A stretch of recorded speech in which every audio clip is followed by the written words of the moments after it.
In the summer of 1776, weeks after the Declaration of Independence, General George Washington defended New York against a massive British invasion on October 27th during the Battle of Long Island.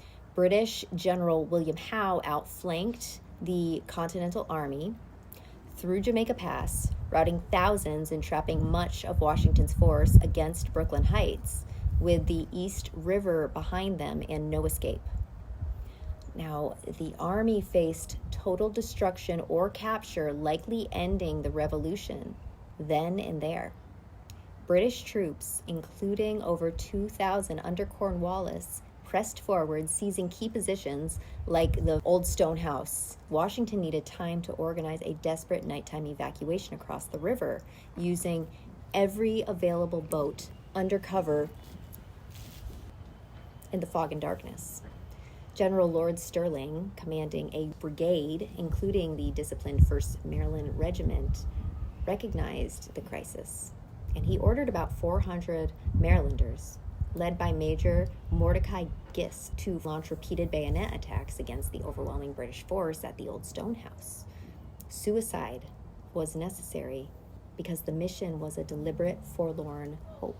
Hold the British at bay at all costs to divert their attention, prevent a final push that would capture Washington and the army, and buy the precious hour or two needed for thousands of Continentals to withdraw safely from the Heights and then Manhattan.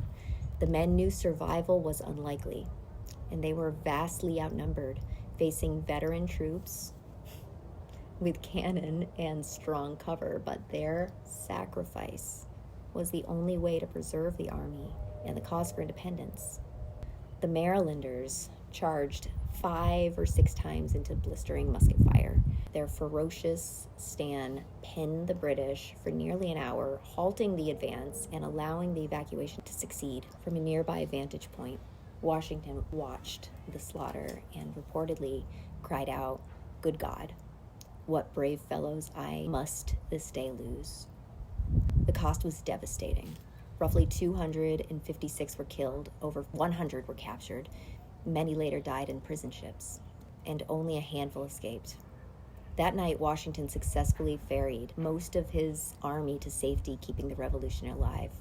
The Maryland 400 stand, often called America's Thermopylae, saved the Continental Army and earned Maryland its Old Line State nickname. Their willingness to embrace near certain death turned potential catastrophe into survival for the fight ahead.